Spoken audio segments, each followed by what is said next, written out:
आरिफ नाम के दहशतगर्द को पकड़ा है, जो रियासी का रहने वाला है, और इसकी तफ्तीश और इंटेरोगेशन के दौरान ये पता नहीं चला कि ये आज से नहीं बल्कि पिछले लगभग 3 साल से ये 5 जो हैंडलर हैं दहशतगर्दी को चलाने वाले जो लोग हैं लश्कर तौबा के, उनके साथ इसका तालमेल है। इसका मामा काफी सालों से कराची पाकिस्तान में जाकर के सेटल हो रखा है।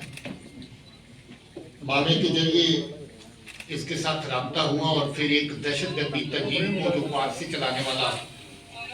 कासिम नाम का आदमी है,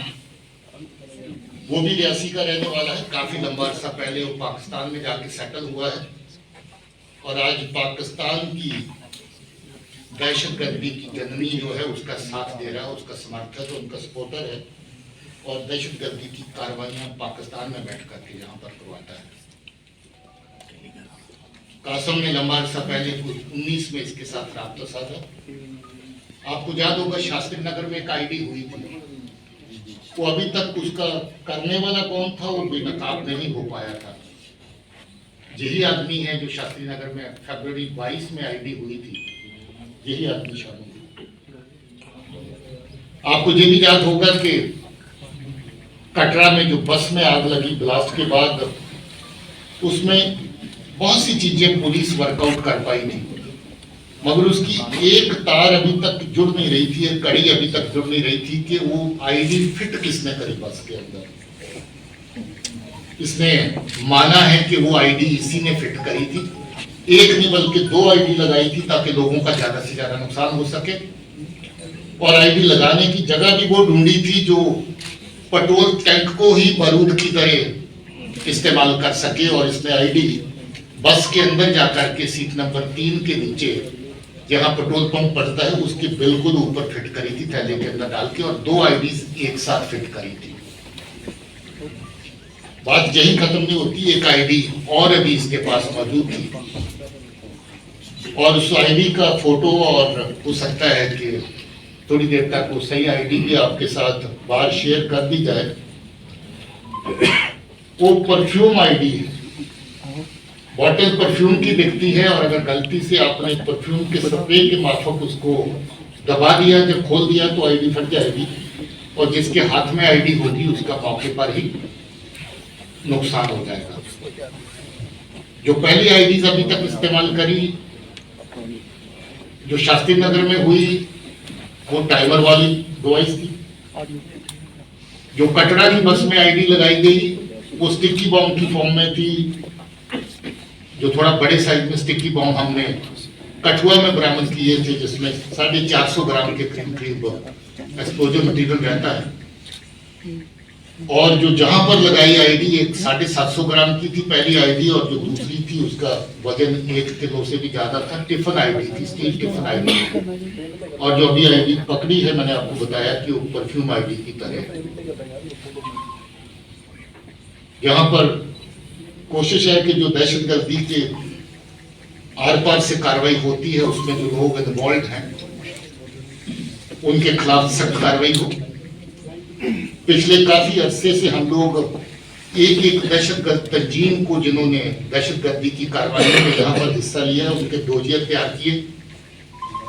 और उन सब तंजीमों को जो दहशतगर्दी को जहाँ पर चलाते हैं उनको बैन करने की कार्रवाई गवर्नमेंट ऑफ इंडिया की सतह पर की गई। लगभग 1 दर्जन ऐसी ऑर्गेनाइजेशन है जिनको अभी तक बैन किया गया है या दहशतगर्दी की कार्रवाइयों में सम्मिलित होने के लिए नोटिफाई किया गया है कि ये दहशतगर्दी चलाने वाली ऑर्गेनाइजेशन है।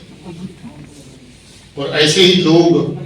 जो इनफरादी तौर पे इंडिविजुअल तौर पे दहशतगर्दी की कार्रवाइयों में शामिल हैं, 22 के करीब पिछले 2 साल के अंदर ऐसे लोग नोटिफाई किए गए हैं एज टेररिस्ट। वो कार्रवाई भी बराबर जारी है और उस कार्रवाई को भी आगे जिंदा रखा जाएगा। इसमें हैरत की बात यह है कि ये दहशतगर्दी की कार्रवाई आरिफ जो कर रहा है ये सरकारी मुलाजिम की 2010 में रैबर तलीम में भर्ती हुआ था, 2016 में रेगुलर टीचर बना, सरकार की तनख्वाह भी ले रहा है सरकार के टुकड़ों पर पल भी रहा है और साथ ही साथ कुछ और टुकड़ों के लिए अपने लोगों को नुकसान भी पहुंचा रहा है। पता चला है कि इसको पहली आईडी लगाने और छोड़ने के बाद कुछ नगद रकम मिली थी, कचरा की आईडी लगाने के बाद भी इसको कुछ रकम दी गई थी और अभी जे आईडी लगाने में भी इसको ऐसा ही फायदा दिया गया। अब ये देखिए कि किस हद तक ये चीज एक एक चंद टुकड़ों के लिए लोगों की जान के साथ खिलवाड़ करना, लोगों का नुकसान पहुंचाना, ये सही लगता है, मगर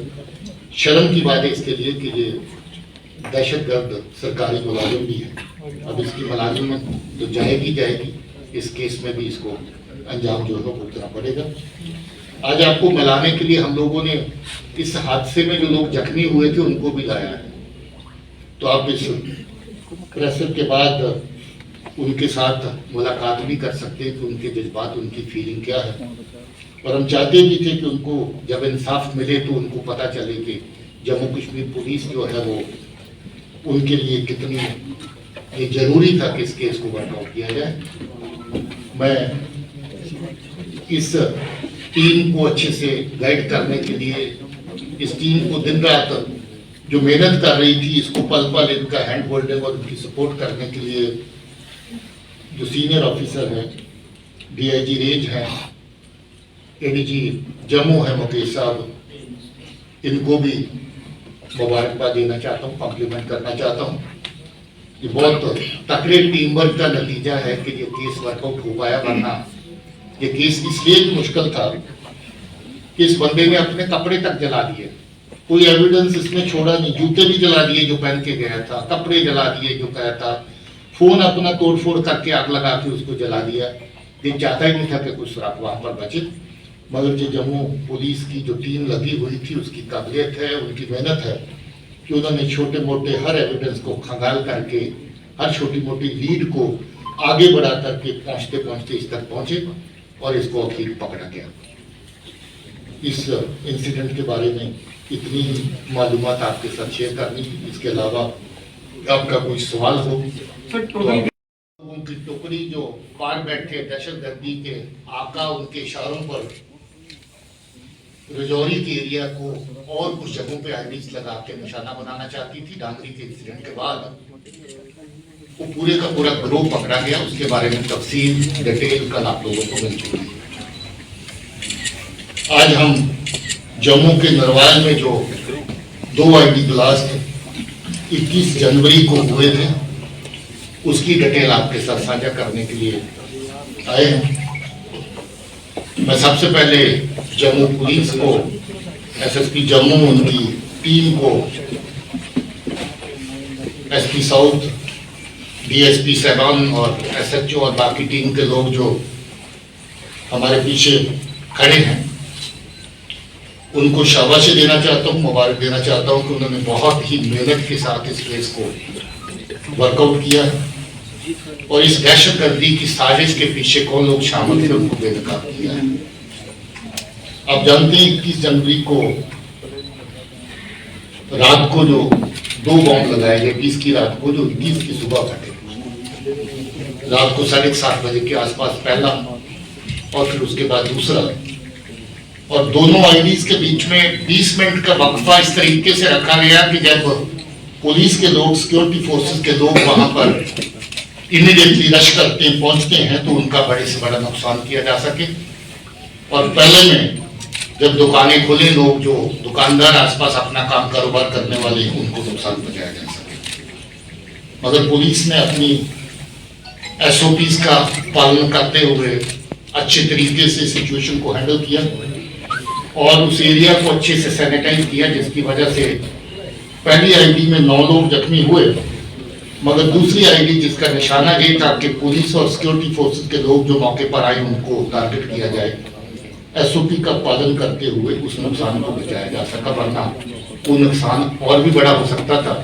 क्योंकि पहली आईडी छोटी थी और दूसरी आईडी उससे कहीं ज्यादा बड़ी।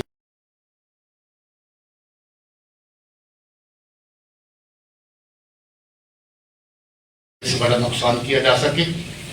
और पहले में जब दुकानें खुले, लोग जो दुकानदार आसपास अपना काम कारोबार करने वाले हैं उनको नुकसान पहुंचाया जा सके। मगर पुलिस ने अपनी एसओपीज का आतंक की जननी, दहशत की जननी जो हमारे पड़ोस में है, जो दुनिया भर में बदनाम है अपने सरजमीन से दहशतगर्दी फैलाने और दहशतगर्द पैदा करने के लिए, अलग अलग तरह की तंजीमों को लंबे अरसे तक पालने के लिए और आम जनता, बेगुनाह लोगों का दहशतगर्दी की कार्रवाइयों के जरिए से खून बहाने के लिए इस बदनामी के दाग उनके चेहरे पे इतने लग चुके हैं कि अब वो छपाए ही नहीं। और पूरे मुल्क में, पूरी दुनिया में ये बदनामी के दाग जगह जगह चर्चा में आ रहे हैं। इसी तरह की इनकी वहशियाना, बुज़दिलाना, कायराना, दहशतगर्दी की हरकतें जम्मू कश्मीर में बड़े लंबे अरसे से चल रही हैं। यहाँ पर बेगुनाह लोगों को अपने कार्रवाई का निशाना बनाया जाता है और जहाँ का जो आपसी भाईचारा है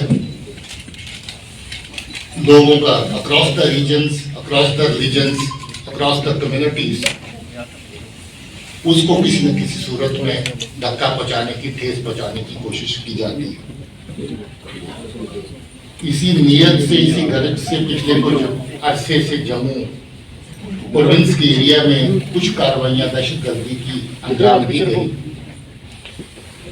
जो बिल्कुल कम्युनल लाइन्स पे हैं, सेक्टेरियन लाइन्स पे, और साथ ही साथ ये मकसद रखती हैं कि जम्मू में दम तोड़ चुकी जो दहशतगर्दी है उसको फिर से इस तरीके से रिवाइव किया जाए, उसको फिर से जिंदा किया जाए। कल डीआईजी राजौरी पुंछ रेंज ने, जो वहां की पुलिस की एक बड़ी कामयाबी रही, जो आईडी वहां पर जगह जगह पर लगाने का इनका मंसूबा था, उसको नाकाम किया गया।